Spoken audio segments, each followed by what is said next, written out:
দীর্ঘদিন ধরে ক্রিকেটের বাইরে আছেন তামিম ইকবাল। সর্বশেষ ঢাকা প্রিমিয়ার লিগের পর আর মাঠে দেখা যায়নি তাকে। তবে শিগগিরই তিনি দেশের হোম অফ ক্রিকেট হিসাবে খ্যাত মিরপুর শেরে বাংলায় ফিরতে পারেন। তবে সেটা আর ক্রিকেটার হিসাবে নয়, গুঞ্জন আছে বাংলাদেশ ক্রিকেট বোর্ডের পরিচালক হয়ে আসতে পারেন তিনি।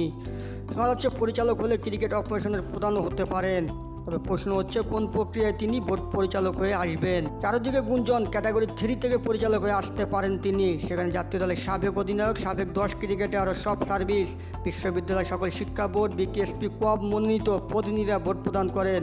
এই ক্যাটাগরি থেকে 2021 সালে নির্বাচনে জয়ী হয়ে পরিচালক নির্বাচিত হয়েছিলেন খালেদ মাহমুদ সুজন। তবে নিজের কোচিং ক্যারিয়ার ঠিক রাখতেই বুধবার পরিচালক পদ থেকে সরে দাঁড়ান জাতীয় দলের সাবেক এই অধিনায়ক।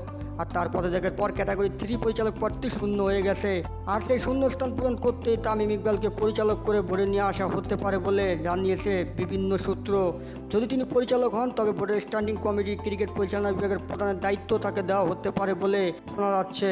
এছাড়া বিসিবির নতুন সভাপতি ফারুক আহমেদ তামিমকে বোর্ডে চান, নিজেই সেই আগ্রহের কথা প্রকাশ করেছিলেন।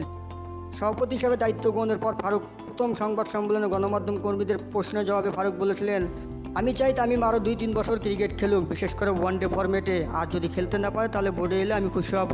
সে সাবেক অধিনায়ক, তার মধ্যে নেতৃত্ব গুণ আছে।